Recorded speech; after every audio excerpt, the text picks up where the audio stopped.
Eat it every day. Smoke weed every day. No, not every day. Don't do that. Do not. Do not do that. No. That's not what we do around here. We talk basketball. We do not participate in any drug paraphernalia. We don't do any of that. No, we do not. What we do is we talk hoops around here. That's what we do more than anything, right? We talk hoops. And that's what I'm here for. Right? That's what I'm here to do. I'm here to talk hoops. So that's what that's what we're doing here today. And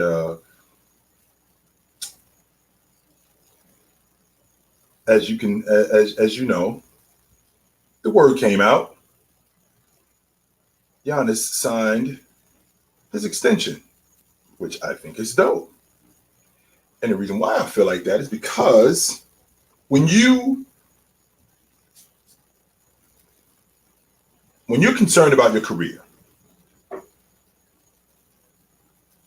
when you're in your prime, these years matter, and they matter more than anything, right?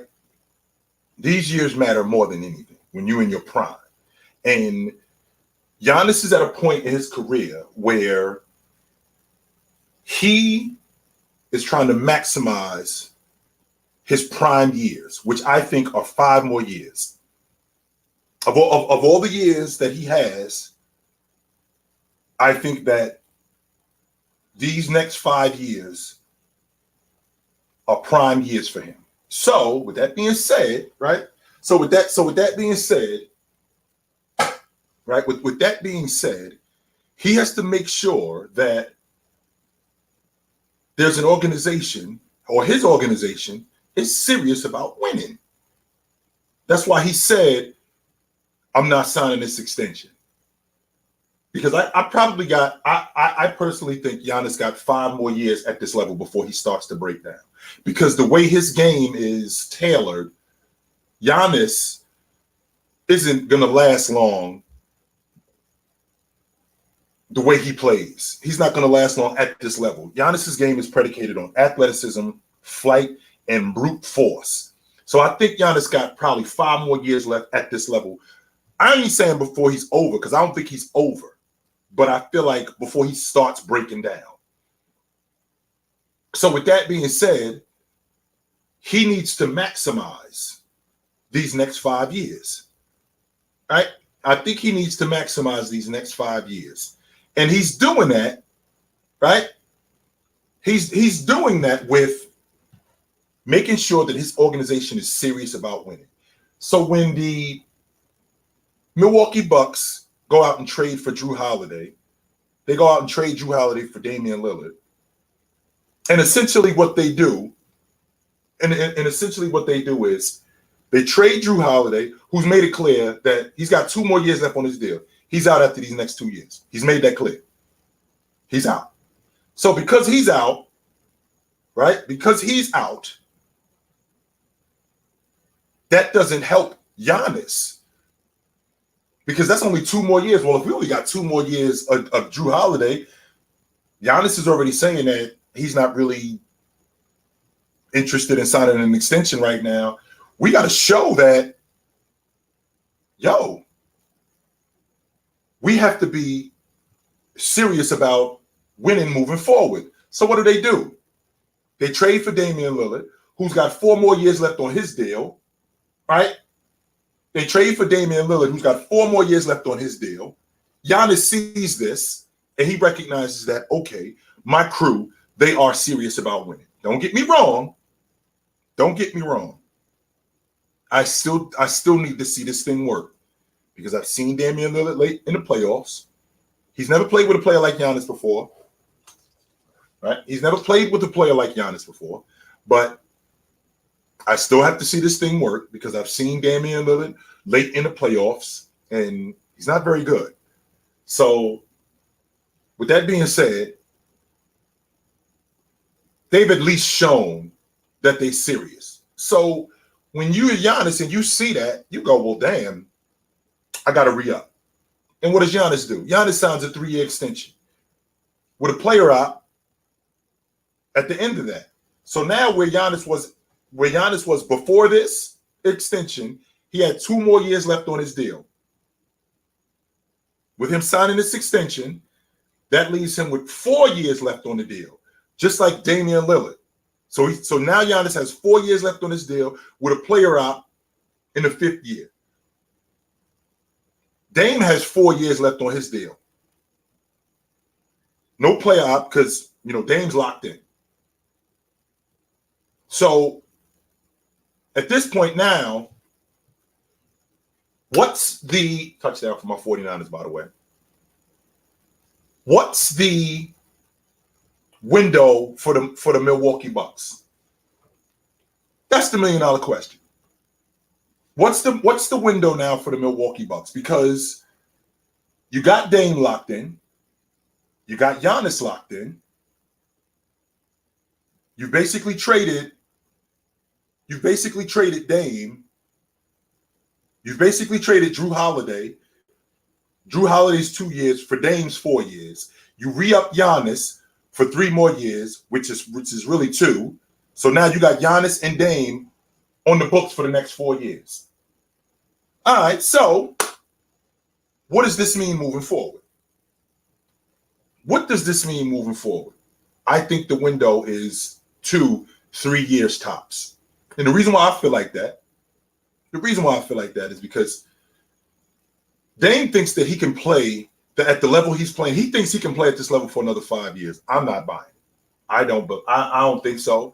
I don't think Dame got 5 more years at this level. No way do I think that. Because Dame's game is also predicated on athleticism. Him blowing by guys. Dame's game is predicated on that. Dame's game is predicated on stop and pop. And as a guard, his athleticism is very important. Getting to spots. Giannis's game, again, is predicated on athleticism, flight, and brute force.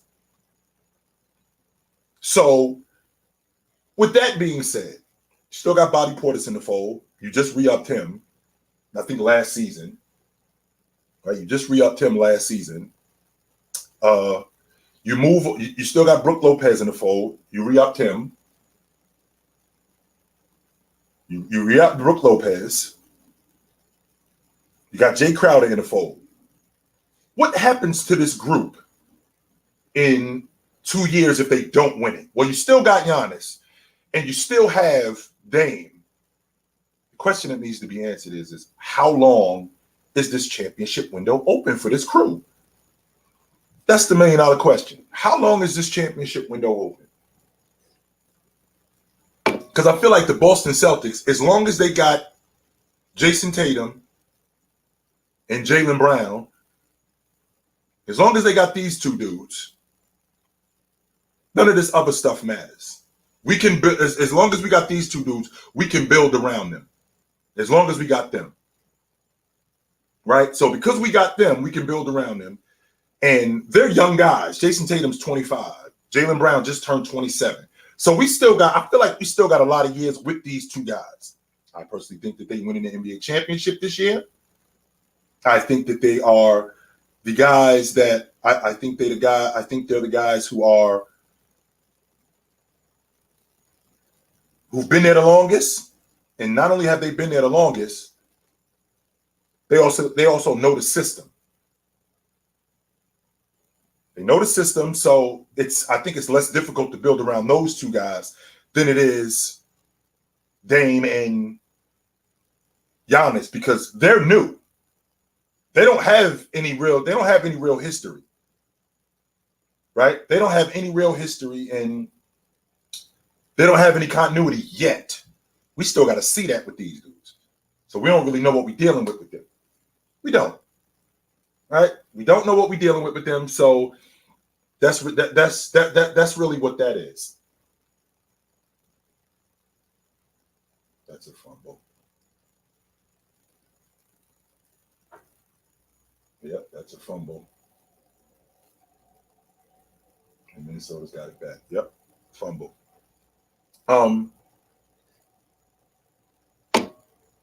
we really don't know what we really don't know what we're dealing with them. So, and Marquevian, just so you know, my man, I'm so straight on you because you get in my live and now you want to salute chill, but when you're around your homeboys, Brax and all of them other dudes, you talk mad slick to me. I'm good, fam. I'm straight. I'm straight on you. I'm straight on you, B. We ain't doing that. I'm absolutely not doing that with you. But anyway, as I was saying, what's the timeline? I just want to know what the timeline is on the Milwaukee Bucks winning the NBA championship. That's what I would like to know. What kind of window do they have? I'm interested in your I'm interested in your logic with that. I am. I'm real interested in your logic with that because I like what Milwaukee did. And not only do I like what Milwaukee did, I like the fact that Giannis is a man of his word. He sees that Milwaukee's serious. It's obvious that he's serious. I mean, it's obvious that they serious. So the fact that they serious, right? The fact that they serious, him keeping his word, and him being who he is, and him keeping his word. I mean, this is a recipe for success. I think ultimately, they got a 3-year window. Because who Dame is today, I don't think that's going to be the same Dame age at age 36. I don't see that. Maybe I'm crazy, but I don't really see Dame as that dude in 3 years. I do not see Dame as that dude in 3 years. So let me answer this. Let's see here. How impressed were you with the Ravens yesterday? I really wasn't impressed with them at all because it's Sunday, and any team could get stuck. What happened? I'll give you a prime example. Sport. What happened yesterday with Cleveland and Indianapolis? Did they not, with the 49ers, what kind of offense do we have? We have one of the best offenses in the league. They shut the door on us. Indianapolis went in there and put almost 40 on them. So, I mean, what does that say about them? That speaks volumes about them. Meanwhile, last week, we can't score 20 points on them. But Indianapolis, with that offense, and Gardner Minshew, put almost 40 on them. So was I impressed with Detroit? With the Ravens blowing Detroit out? No. Because anybody can get blown out on any Sunday. Nah. If this was an ongoing thing, I think, to be honest with you, I think Detroit is really good. I do. I think they got a damn good team, yo. I do. I think this was just one of them Sundays that there was really nothing that they could do. I think they're a lot better than that. 100. But I'm interested to hear you guys' take on how long the Milwaukee Bucks have. Like, how long do you think the Milwaukee Bucks have in terms of them being a championship contender? Because I do like what they did.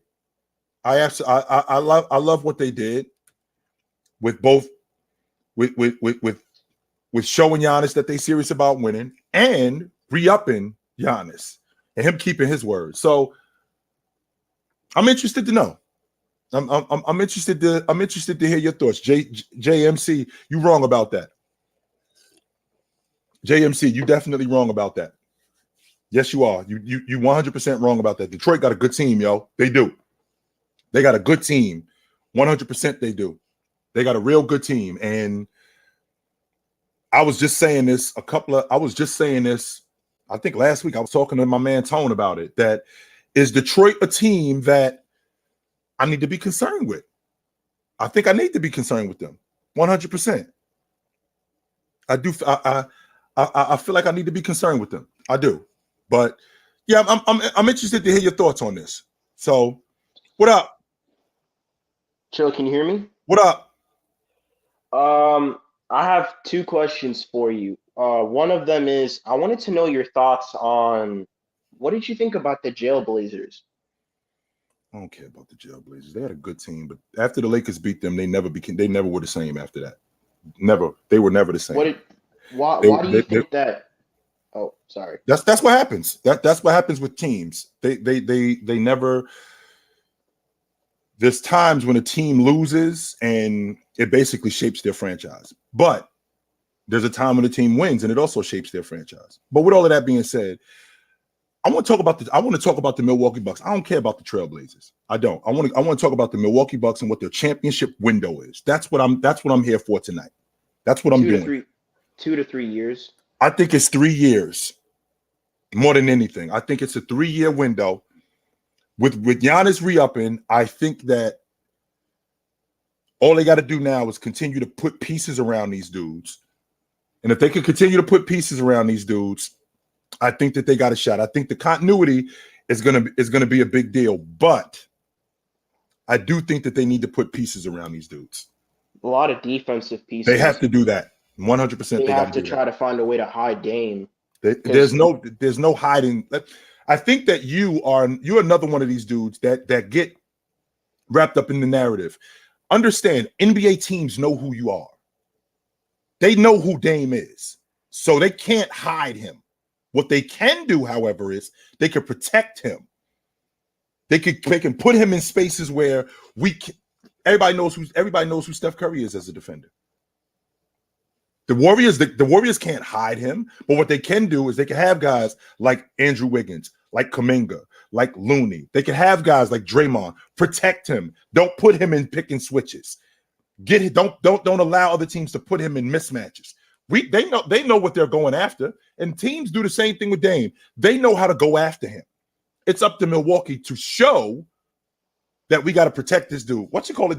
I think Cleveland did a great job in protecting Donovan Mitchell last year. They did a great job. There was a reason why they were the number 1 defense in the league. So you're not hiding anybody. You're not. Right, because everybody on that roster was really good defensively, right? Right. You had Jared Allen as a defensive anchor on the paint. And I think that Milwaukee, they have Giannis, who was a Defensive Player of the Year winner. And I do think they have Brook Lopez. They got Bobby Portis. They got a number of different guys who are defenders on the front line, not in the backcourt, because giving up both Drew Holiday and Grayson Allen, I think, was an issue. I do think that was an issue. Sure, but don't you think that's going to affect them in the playoffs? Like, in the playoffs, you have to slow people down. Mm-hmm. You can't just have guys outscore people. That's one of the main reasons why some people think, you included, think Phoenix is going to fail in the playoffs. I'm out on Phoenix. I'm out. Because they're all scoring, no defense. You have to slow people down. And are you really going to trust Dame to do that in the playoffs? Well, see, that's the difference. What he's like. That's the difference, though. We're not trusting Dame to do it. What we're doing is we're trusting everybody else, and we just need Dame to just be solid. We have to do everything we can to protect him. Him do his job where he's a bucket getter, and he could at least hold his own and not get fried. And we'll do everything that we can to put him in positions where he's not exposed. We're not doing that. So, but he does get fried. But he does get fried in the playoffs, though. By who, though? Recently, okay. Steph fried him. Okay. Like when they saw each other in the playoffs, Steph completely fried him. Every time he sees him, in fact. Yeah, but other than that, I mean, who else is destroying Dame? I mean, Drew did it, and that was 6 years ago. But who else is really destroying Dame? Right, but isn't that like that's like a track record of him not playing solid defense. That's against a track Steph Curry, record. though. But against Steph Curry, I mean, this is who we talking about. We ain't talking about nobody else in the league. We ain't talking about any other point guards in the league. We talking about Steph Curry, who destroys Dame. Right, but he's going to be going up against he's going to be going up against other guards, though, other top tier guards in the playoffs. And are you trusting him to play solid defense against them? I trust those guys on the front line, just like I saw what happened with Cleveland. I trust them to protect him more than I trust him to be this all-world defender. Not even an all-world defender. I trust him. I trust those guys on the front line more than I trust him to be a solid defender. If he can be an average defender, I think he'll be fine. Even though Giannis last year saw Drew Holiday get cooked by Jimmy Butler and didn't show up to help him out. And I think that's going to be different this year too. I do. I think that's going to be different this year simply because, one, you got a defensive-minded coach in Adrian Griffin. And two, I don't think Giannis does that again because he knows who Dame is. He knows Dame is an inferior defender to Drew Holiday. And after I saw my man get exposed by Jimmy Butler, I can't have that happen again. I have to do something about that. And I think he will. All right. Yep. You have a good one, Chill. Yep.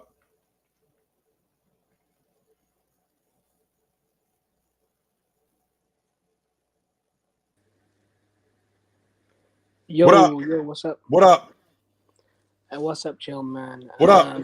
I kind of, I've been hearing what you guys have been saying, and I kind of agree with you with the Giannis thing. I think I give a lot of credit to Giannis because I think a lot of players, what he's done this offseason, he's played the offseason perfectly. He has held his organization accountable to try and maximize the window with their star. And that's exactly what they've done. Yep. Now, when it comes to the championship window, what we need to see is how Giannis plays consistently at the start of the season because he's going to start slow, and people are going to get onto him because I don't think so, Adrian. That part right there, I disagree with that. I don't think he's going to start slow. I've seen him in the preseason. I understand that. It's just my worry is that meniscus injury. I always say meniscus injuries are very dangerous just because the meniscus is it cushions your knee, right? Right. That's what cushions the impact whenever you jump.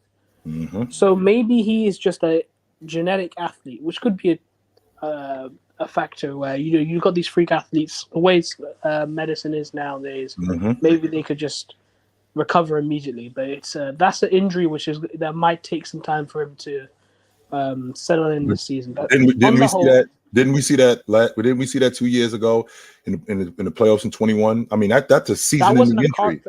That's the thing. That wasn't cartilage though. They didn't. Even if it wasn't, man, we're talking about a hyperextension of the knee. That looked like a season-ending injury. No, but when they said that when they had because this is what the report. I'm only going off the reports. When they said he had a cleanup, they said they had to remove cartilage. That's my worry. When you're removing the actual cushioning of the bone tissue, right? That's where the worry comes from me. Now, I'm not saying he cannot play anymore, nothing like that.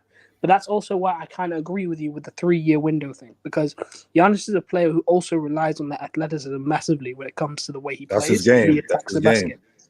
And when you consider all of the injury, if you look at his injury history these last couple of years, it's starting to build up, right? I'm not saying he's going to have a massive fall off or anything, but to maximize the window they have to win a championship has got to be these next 3 years. There's another thing which I noticed this offseason show. I didn't want to bring this up until games actually started, but I'm starting to see the trends in preseason actually correlate to what I've been hearing and what I've been reading. Did you see the GM survey, which came out a couple weeks ago? No, I have not.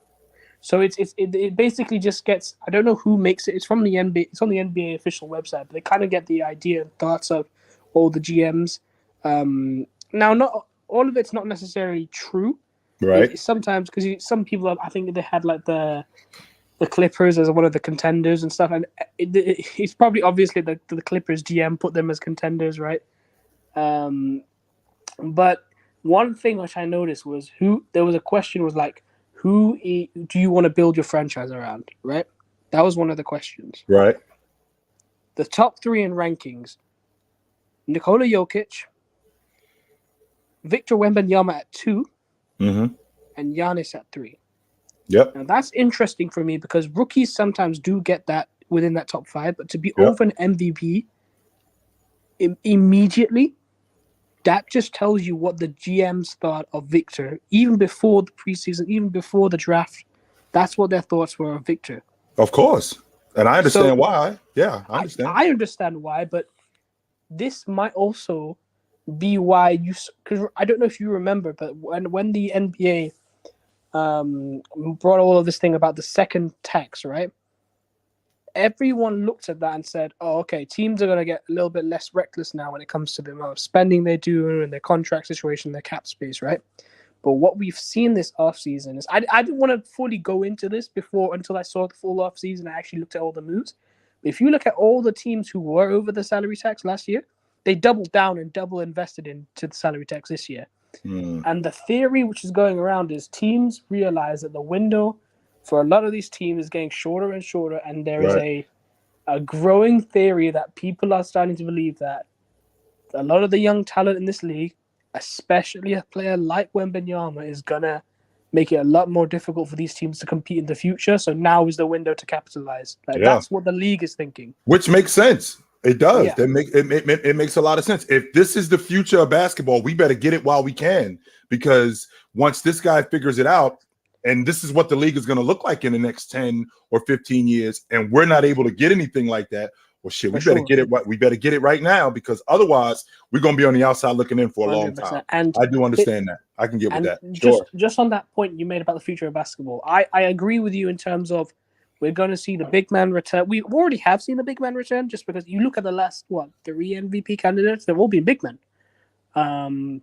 But, Embiid, Giannis, Jokic, right? But in terms of the future of the NBA, I don't know if we'll have a prospect like Victor. That's the only thing I have to disagree with you, because Victor as a prospect and the idea of Victor, the talent is like an all-time great.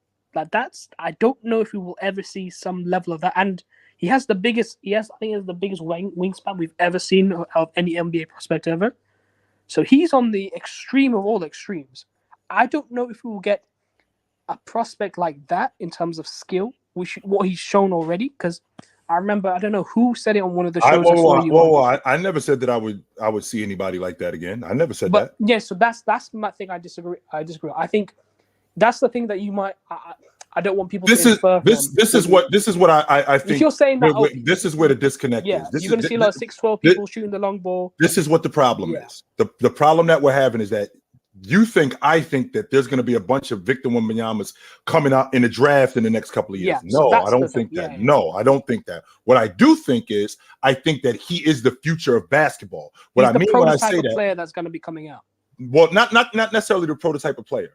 The NBA is already filled with a bunch of 6'10" to 7'3" guys, a bunch of guys like that running around. Right. His skill set, what you see him doing, that's what the NBA is going to look like in the next 10 to 15 years. Yes. So you're going to have to play like that, basically like what Steph Curry and Klay Thompson did. When they showed up, when they were shooting the long ball, if I'm going to stick around, I got to learn to do that. Otherwise, I'm going to get 86th. For sure. I'm not going to be able to be around. This is going to be interesting as well, because I think someone brought it up on one of the shows I saw you on about how when Shaq came into the league, we almost saw this domino effect of just teams filling their rosters with 7-foot bigs just so they could cope. Yes. And we'll see potentially if they do a similar thing with Victor. It's just, I think that they will. It's just crazy, bro. Like I knew. I knew somebody well connected in the space because I knew someone who watched Nanterre and Mets games, because what he did was he originally joined the best team in France, from what I remember, but then he joined the worst team in France, essentially just to maximize his development, because they promised him more playing time. I think that was the reason. And so I was able to watch a few of those games alongside the big game, which was the first time I ever saw him. I don't know if you remember, there was a under-16 World Cup game with him. No, I don't. I didn't see that. No, I didn't. I'll be lying. So he actually played. This was when he was 16 years old. He played Chet, Jaden Ivey, some dude who's now on the Warriors. I can't remember his name. Is it Patrick Baldwin? I think. Who are we talking about? Victor. Right. So this was in the last 8 months, the first time I ever seen Victor. I've never seen him before these last 6 months. I've never seen this guy. Yeah. I have no idea. Before I just saw him in the French league 8 months ago. I don't know who this guy is 8-9 months ago, and then I see him in the French league, and I'm like, holy shit. So, but I gotta go, Adrian. It's good to talk to you, brother. For sure, man. Absolutely. What up? What up? What up? Yo, What up? yo, what's up? Yeah, I think the Bucks championship window at max is 2 years because their core is gonna get older throughout like 3 years from now. Chris Middleton will be like 34. Lopez, like the X factor of the Bucks, is gonna be 38. Dame is gonna be 35. I just don't trust their core players like at that age like staying healthy. That's interesting because your mic got an echo, my man. See if I can get you back. See if I could get him back in here. His mic is tricky. See if I could get him back. What up? Hey, how you doing, sir? Doing good. Yeah, just I was gonna speak on what the last speaker said, because there's a 4-year window based on the way the contract is right now, right, for the Bucks. It's 4 years. And I was gonna ask you, like, Chris Middleton, at some point, do you think that he's gonna be there for that 4 years? Because they're gonna have to make adjustments. So he's probably gonna be on the chopping block maybe in the next few seasons. Number two, the second question is, Giannis and Dame, they have to adjust their game to each other, right? Not completely changing, but some kind of adjustment. So who has to adjust the most, and what areas do they have to adjust in? Just to put this into work. So 2 things. Number one, Chris Middleton hasn't played any 5-on-5 in training camp. He hasn't played in any games in the preseason. None. So I'm not even sure if he's going to be even ready tomorrow. They open up tomorrow night in Philadelphia. I don't even know if he's playing tomorrow night.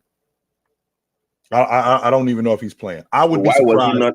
Why was he not on the trading block? Because most people thought he should have been the world traded instead of Drew Holiday. I was surprised. The reason why he wasn't on the trading block because that injury wasn't handled yet. So the injury now being handled and him now being quote unquote healthy, now they have to slowly trot him out there. Once they trot him out there and they see and people see what kind of production he can give them, now his value goes up. As opposed to before the season started, before the summer where he had that bad knee, nobody wants that. He's damaged goods. He's got the knee fixed up.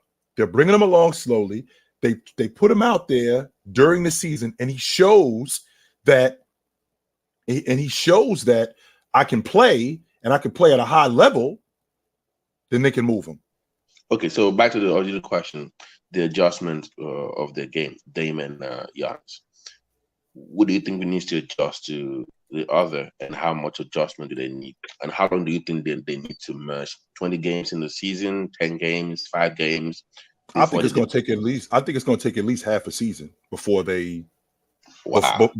Before they. This isn't something that's just going to happen right away. You got 2 ball dominant guys, and now what you're doing is you're asking Dame to come off the basketball. You're asking Giannis to come off the basketball because a lot of Giannis's ball handling is in transition. He handles the ball. He handles the ball in the half court. Sure, he does that 100%, but he handles it primarily in transition. So a lot of times when you got your big man, well, damn, how am I going to get these dudes involved in the game? Giannis is taking the ball off the glass and he's just going with it. Well, Dame is the guy sitting in the outlet asking for the ball. That's going to be an adjustment for him. So who needs to adjust their game? They both need to adjust their game. It's not like one guy needs to adjust his game more. They both are going to need to adjust their games. Both of them are going to have to learn how to play off the basketball and play off of each other, as opposed to Dame being the primary ball handler and him playing with the basketball all the time. The example that I always give is I give Jamal Murray and Joker. Jamal Murray runs the offense. The offense runs through Joker. There's a difference. Those 2 things are not the same thing. With the offense running through Joker, Jamal Murray facilitates. Jamal Murray sets up the offense. When you get the basketball to Joker, Joker facilitates the offense. Maybe that's something that could work with both Giannis and Dame, as opposed to Dame just being the primary ball handler. I just distributed. Okay, so let me just add some more before I, because I know people are waiting to talk to you. So during the summer, you saw Giannis going to Houston to work with Hakeem. I think trying to improve his post game. Yes. So that would be some form of adjustment to that. But you saying that it's going to take half the season, that tells me, because the seeding is not very important in the East. Forget the Sixers. I'm talking about Boston, because that is their main contender, to be honest with you. I'm not really worried about the Sixers anymore. It's pretty much, how do you go through Boston? That is pretty much who I think the Bucks are. Am I wrong in saying that? Is no, Boston? I think that I do. That's so if you know, then seeding is very important in that context, right? It's very important. So if it's going to take half of the seeding seasons for you to adjust, where do you see them finishing? They're going to win games. Oh, they're still going to win games. It's just not going to be as fluid as you'd like for it to be. Okay, so where do you put them? 1, 2, or 3? The seeding? No, they're still a top 2 seed in the East. 100% they are. 1, 2. They're definitely a top 2 seed in the East. I believe that. No doubt about that. So, thank you for having me on your show. Thank you so much, man. All right, brother. Yep. No doubt about that. So, yeah, I have a difficult time with the 2-year window. What up? What's good, Chill? How you doing, bro? What up, brother? Chill. Hey, listen. You've definitely heard the term evolve or evaporate, obviously, right? Correct. So Giannis and I forget the dude. You had him a couple. He had the English accent. He was on point about the meniscus tear. Like, that's a very important component to the knee. And I know Gilbert Arenas just came out saying, the 90s was ass and Giannis shouldn't have. I think that was a great $50,000 investment in Hakeem Olajuwon. Right. And what I meant by the evolve or evaporate, I think Giannis needs to be on the post as he gets a little older. Now, when he grabs a rebound, sure, rock out in transition. I think the offense should be predicated on running through Giannis in the post. He needs to develop that 8 to 10 foot jump hook, that 10 to 14 foot turnaround fadeaway. If he can develop that, right, they're going to be a nightmare to defend, Chill. Because Absolutely. now they're going to be an absolute nightmare. Because if Middleton, I know with the injuries, if he could just be somewhat of that 2020, 2021 form, they're going to be real tough to beat. Right. Real tough to beat. And well, I think the question that you got to ask yourself is, with that crew, what would you rather? Would you rather Dame playing in the mid-range, coming off screens, knocking down 18 to 22 footers, or would you rather play pick and pop, and you'd rather just deal with Giannis's production? Because I can tell you what I don't want to do. Mm-hmm. I'm not interested in Damian Lillard coming off 17 feet away from the basket wide open. I'm not interested in that. Absolutely. We got no shot if he's doing that all night. Because I can tell you right now, he's not going to miss. Yeah, he's all night. No, he's not missing. So if I have to pick my poison, it would definitely be, I'd rather Giannis shooting 17, 18 footers. I would definitely rather that than Damian Lillard coming off 19 to 23 footers wide open if they're playing pick and roll. Yeah, splash them all game. Right. Yeah. I would much rather that. Because right. So I'm looking at the knee thing too, man. He airballed that free throw. You think that knee might be bothering him a little bit, man? Because him airballing that, because there's a lot of that is, obviously bending your knees at the free throw line. So if you're not getting that, didn't look like it. It did. Yeah, from what I saw with Giannis in the preseason, when he played against the Lakers, when he played against Memphis, he doesn't look like physically he can't do it. He looks just fine physically. He does not look like physically he can't do it. He looks just fine. So I'm not worried about him physically. No, I think Giannis's window from where he is now, from where he is today, where he is now, I think his window is a 5-year window in terms of him playing at this level. Because after these I think he'll be 29 next month. I think that these next 5 years, I don't think he's going to be over, but before he starts breaking down. And what are your thoughts on Lillard? He's saying he could play like this till he's 38. You know what I mean? think Lillard plays at this level for 2-3 more years tops. He is not playing like this at 37, 38 years old. I ain't buying that. No way. Yeah. No, yeah, come on. I'm not buying that. Gotta, don't get me wrong. I can appreciate I can appreciate confidence. I can appreciate how good you think you are. But if we're being honest, and I got no problem with that. But if we're being honest, right? Come on if now. we're being honest, if not everybody is Tom Brady, not everybody is LeBron James. That's not happening. It's just not. And same logic with Steph Curry. I mean, how many more years you think Steph Curry got at this level? 2 to 3. I'm not even going to say 2 to 3. To be honest with you, I think Steph Curry got another year. I think he got another year at this level, 2 tops. That's as far as I'm going. And you know I ain't going further than that. Props to Steph, because a lot of these youngins don't know. The big question mark on Steph coming out of college was, will his ankles hold up? You know, because there was that big thing with the tendons in his ankles, and why is Jake Moody missing field goals? Chill, come on. I had to slip that in there. I was so straight with, if he would have made that, I was so straight with us just getting out of there. That was one of those games where if he makes that, let's get our asses and let's get out of here. Because he just missed this one tonight too. Like, come on, Moody. Yes, it's getting tricky. It's getting in his head. I think it might be getting. He's a young kicker. It's getting tricky for my boys, and I don't like what I don't like what I'm seeing early. I don't. But Kirk Cousins, Captain Kirk, I'm just waiting for him to show up because he will. I'm just waiting for him to show up because he absolutely will. 100% he will. Real quick on Kirk, you know where I wouldn't be surprised if he goes, Chill? I wouldn't be surprised if he's a Patriot next year. Well, he has a no trade clause, and he ain't waiving it. No, so he's already made that clear. But his contract's expiring after this year. Well, it's coming off the books. Well, that's good. I wouldn't be surprised if the Patriots get him. I wouldn't be surprised neither, because I still think he got some good years left. I do think that. So too, for sure. Yep, I think he got some. All right, brother. Good to talk to you. Take care, bro. Always yes, sir. What up? What's up, Chill? What up, brother? Yes, sir. I know everybody's asking about all these basketball questions and stuff like that, but it's still football season, baby.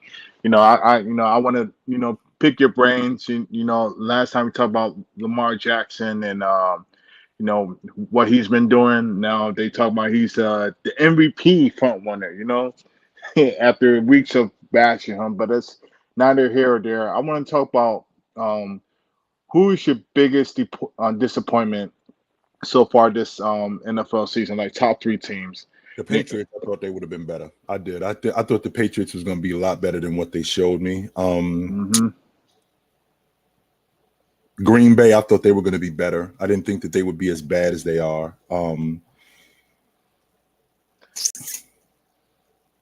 That's all I can think about off the top of my head, man. Cleveland. I thought Cleveland would be better too. I did. I thought Cleveland would be better. I thought they would be at the top of the AFC North. I did. And that's the topic. Quick topic I was going to jump into. It's not Cleveland the team. It's the $230 million man. Deshaun Watson, sure.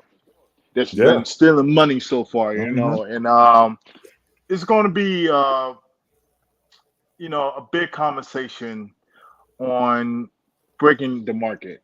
And they're going to use Deshaun Watson as the outlier. The same way like they use other like NBA teams like the John Wall, right, in that contract, and the way Deshaun Watson's playing, man, it's pretty like any other player would have been cut by now. He has not been good. He hasn't been. It's like watching Tebow try to throw the football, And that team, besides Deshaun Watson, is a Super Bowl caliber team.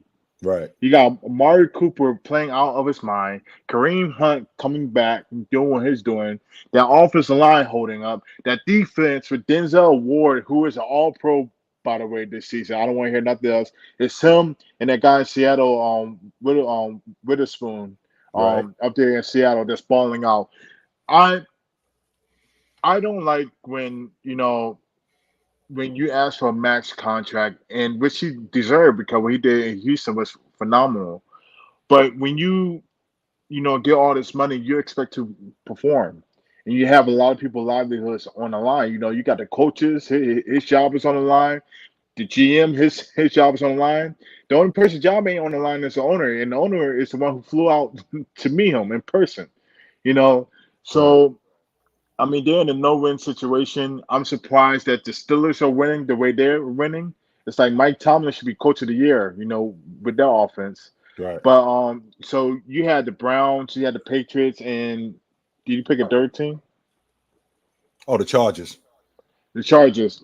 What opinion? Did I lose them? No, you got me.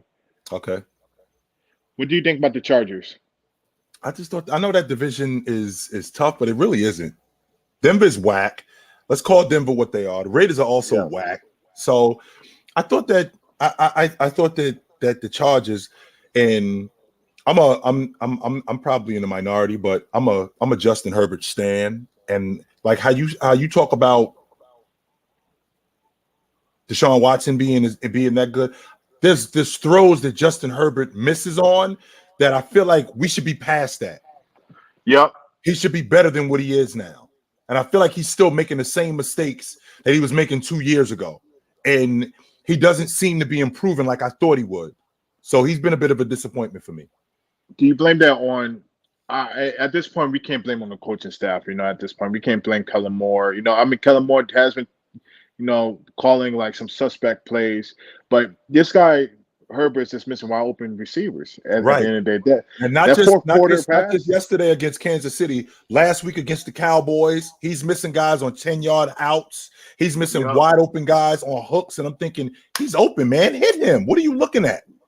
Yeah, and at the end of the day, it comes down to, mechanics. And number two, he's thinking too much. He feels the pressure. He just got paid. He feels people call him top 5 quarterback, MVP caliber quarterback. For a young kid like that, I could see it. You think in your mind, you don't have to do I have to do so much, but really you just have to do the basics, man. For the first time ever, you got Keenan Allen that's not hurt. You got all these receivers that's coming, are performing. The only thing I have a problem with is their running game because they can't get a yard on third down. That's because they got smaller backs, like Shannon Sharp said. But I would say that. And I think that you can shore up your run game with the Los Angeles Chargers. One, you could put these guys in different packages, run more, have more. What's the word I'm thinking about? If you could get these guys in more check downs and get these guys more in the eye, as opposed to having Justin Herbert in the gun all the time and trying to run draw plays. If you get these guys in different packages, I think that you could shore up that run game. The problem that we have is that they trying to shove the ball down people's throat, and you don't have power backs like that. You don't. Yeah. And I'm kind of worried about him. Number one, he's taking a lot of hits. There's something you always worried about as a young quarterback. Joe Burrow finally got himself healthy a little bit, where we saw now they won like 2 to 3 games in a row, because he's getting a little bit healthy. But Justin Herbert, he can't be taking these hits, and he's holding onto the ball too long. Yeah. And does he trust his head coach? So yeah, that's the only thing I want to chat with you about. All right, brother. You know where to find me at. Out. Yes, sir. Chill, what up? What up?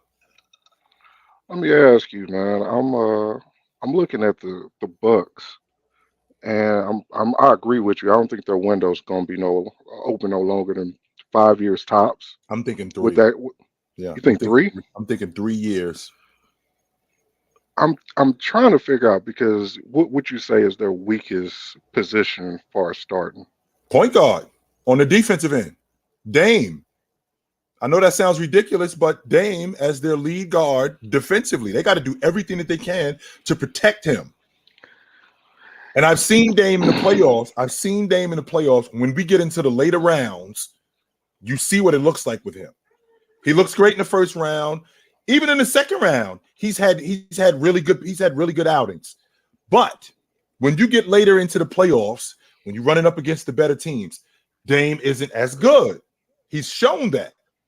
Yeah. And because of that, couple that with the defense, that has to change. Definitely has to change. That has to change. I hear you on Dame's defense, but what he lacks in defense, he always made up with his great offense, right? But there's two guard is, in my opinion, their weakest position. They have nobody on the wings that can guard any of those big wings on the East. Nobody that can guard Jason Tatum, Jaylen Brown, Jimmy Butler, either of them boys from the Brooklyn I'm Nets. concerned. I'm concerned with Middleton. I am. I'm very concerned with him. He's not the same. I'm very concerned with him. I haven't seen him much in the preseason. I think I'm not sure if he played. I think he did play. I'm not sure if he played in that last preseason game. And if he did play, he didn't play that much. He didn't play that much. If he did play, I don't remember him, to be honest with you. If he did play, I don't remember him. He hasn't played in the preseason. If he did play in that last game, I don't remember him playing any other games. I don't even remember him playing in that game, to be honest with you. What would you think about them adding Paul George to the team? No. Why not? No. Because what you're doing now is you adding two. We don't need all of that. There's a reason, Minor, why the Lakers were what they were when they had Shaq and Kobe. Because we had the other stuff. There's a reason why the Lakers were they were when you had Kobe and Gasol. Because they had the other stuff. We don't need a bomb squad. The reason why these teams that are good and are good for a long time, because we get a guy to complement that guy, and we get the other guys to do the other stuff. These when we throw these bomb squads together, more times than not, they don't work. More times than not, it goes the other way. If you think about the Toronto Raptors, when they added Kawhi Leonard, well, they already had everything else. They just added Leonard to this. They just added Leonard to the roster. The reason why this thing hasn't worked in with the Clippers, one, because these dudes continuously break down. Two, because they continuously break down. They had all the other stuff. These two dudes, you get a guy, and then you get Leonard was supposed to be the guy. George is the complimentary guy. We got all the other stuff. That's the problem that we're having here. The only reason I bring up Paul George is because I believe he got a player options coming up next year. Leonard too. And Leonard too. Yep. And so I'm pretty sure they're gonna do something with Chris because he clearly. I know they just gave him that extension. I know but it's the NBA. If they want to move somebody, they can. Well, and looking at that and adding, I would think a great 3-and-D player. I think Paul George still got a good couple of years. Right. I think he complements Giannis really well. He plays defense when he's healthy, and he can shoot the three. So he's giving Giannis that space, and he can play off the ball. So I think him added to the Bucks would be a good mix. Now I agree with you. I agree. You don't need a bomb squad, but the Clipper thing clearly isn't going to work because of health. Two things, Minor. Number one, we're opening up a new arena next season. Who are we trotting out in this new arena? So we have to take that into consideration. Number two, when you're in a small market like Milwaukee, things get expensive, and they get expensive fast. So we just re-up Giannis. We just took on Dame's contract. If we end up bringing in Paul George and winning it, Giannis ain't going to be like, yo, let's get rid of this dude. He's going to be like, yo, keep him. But he's going to be expensive too. So that's the other thing that has to be examined. Now, when I think about Middleton getting moved, again, we're talking about a guy who is clearly on the decline in terms of physically. Are the Clippers interested in that? We're already dealing with that with Leonard and Paul George. We want to bring another guy in here who's also on the decline physically, who isn't as good as these two that we already have, and we're going to give one of these guys up for him? I don't know if that's a good idea. No, I don't think. I don't know if they'll be able to necessarily do it in a trade, but I definitely see with them getting that extension on Giannis and with Dame's current contract, Chris is on the outs. He's clearly the odd. He's clearly the odd man out. I do. And so looking around the league and looking at good wings that are going to be available, it ain't that many, and it ain't that many that would complement both of them well. Either they're offensive or they're extremely defensive, and you need somebody that's going to be able to handle a little bit of both. And it ain't that many good two guards that teams are going to be willing to give up. Especially not in the East, because let's And be clear. Let's be clear about one thing: the Milwaukee Bucks, even though Drew Holiday is on Boston, if the Milwaukee Bucks call up Boston at that time and go, "Yo, would you hand over Drew Holiday?" Hell no. Hell no, we ain't doing that. Not to you. No. Not to you. We're not giving him up. So it has to be something like Drew Holiday ends up in Portland and then he ends up in Boston. Because I'll be damned if Milwaukee is giving him to Boston. Hell no. Not. We ain't doing Absolutely that. Not. I don't think so. So a guy like Middleton being on the other side, what team is going to be interested in giving him what team is going to be interested in taking him for a younger guy? Like I would, to be honest with you, I'd call up Toronto and check their temperature and ask for OG. I would call and ask. Man, they ain't trying to give up OG for nobody. One thing I found out in life, and it's amazing to me. You'd be surprised what you can get if you just ask. I tell my kids that all the time. If you just ask, you'd be surprised what you can get. I'm like, oh, she said yes, okay. So I'm just saying, I would pick the telephone up and check Toronto's temperature. How you feeling about OG these days? And would you be interested in handing them over? Mm-hmm. That's not a bad parent as well. I'm just saying. I'm just saying. You'd be surprised how far you mean. You said it as a father. You said it. You'd be surprised how far you can get. Just ask. Just ask. So, all right, brother.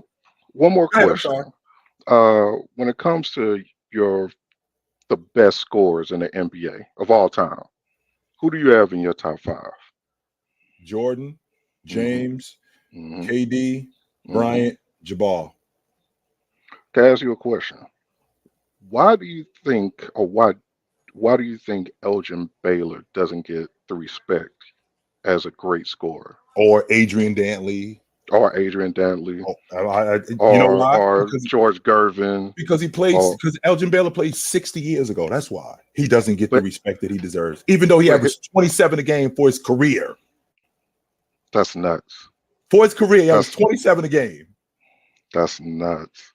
And he averaged more rebounds than Shaq, too. I just want to put that out there. But he averaged double digit for his career, right? Yeah, he averaged more rebounds than Shaq and Olajuwon. I just want to put that out there. But that's another. But I remember seeing during the playoffs, you see all those most scoring in a game, most in the playoffs, blah, blah, blah. And his name is always at the top, but no one brings him up. We're talking about the best scorers in the NBA. Never bring him up. Ever. And I think that's nuts. I got those 5 guys I gave you, and right outside the top 5, I got Chamberlain and Malone. Because you cannot, I don't care about how good James Harden is with the basketball. I don't care about how good Carmelo is I don't care how good Carmelo is in the mid-range. You ain't selling me a dude that averaged 28 a game for over a decade and a top 10 scorer all time. No. You're not selling me that. You not. I don't care what you do with the basket, because I care about production, man. You can do all of that stuff. You can do all of that stuff with the basketball, and it can look great. What are you producing? Well, it's like you always say, right? It's about who you did it against, when you did it, and how you did it, and how you did it. Look, I know Malone's off the court is atrocious. I ain't even on that. I'm off that. I don't care about that because, again, I've said it countless times. O.J. Simpson is one of the worst humans I've ever seen. Not only did he kill his ex-wife, he killed her boyfriend too. But you know what I can't do? I can't deny the fact that the dude led the league in rushing 4 straight years. I can't deny the fact. I can't deny that. I can't deny that the dude led the league in rushing for 4 straight years. I can't deny that the dude ran for 2,000 yards in a 14-game season. I can't deny that. As much as a horrible individual as he was, I can't deny that. I can't. So those are the guys that when I think about the greatest scorers of all time, those are the guys that I think about. And you can't sell me that Malone, Chamberlain, my dude he had a 5-6 year stretch. We averaged 40 a game. Give me a break, man. I'm good. You know, the knock on the 60s was always the pace of the game was so much higher. But if you look at the pace of the game then and now, it's almost neck and neck. So that argument goes out the window. Yeah. That's all I wanted, Chill. I'll holler at you next time. Yes, sir. You know where to find me at. It's almost that time for me. But yeah, man, I saw the signing and I thought it was great. I did. And it was good to see you guys tonight. 100%. It was definitely good to see you guys tonight. I was glad to chop it up with y'all. Excuse me. And talk about Giannis, talk about Dame, talk about this Milwaukee Bucks team. I think it's dope. I think it's great content. We will get back after it again. I will see you guys soon. But until then, take it light or take it.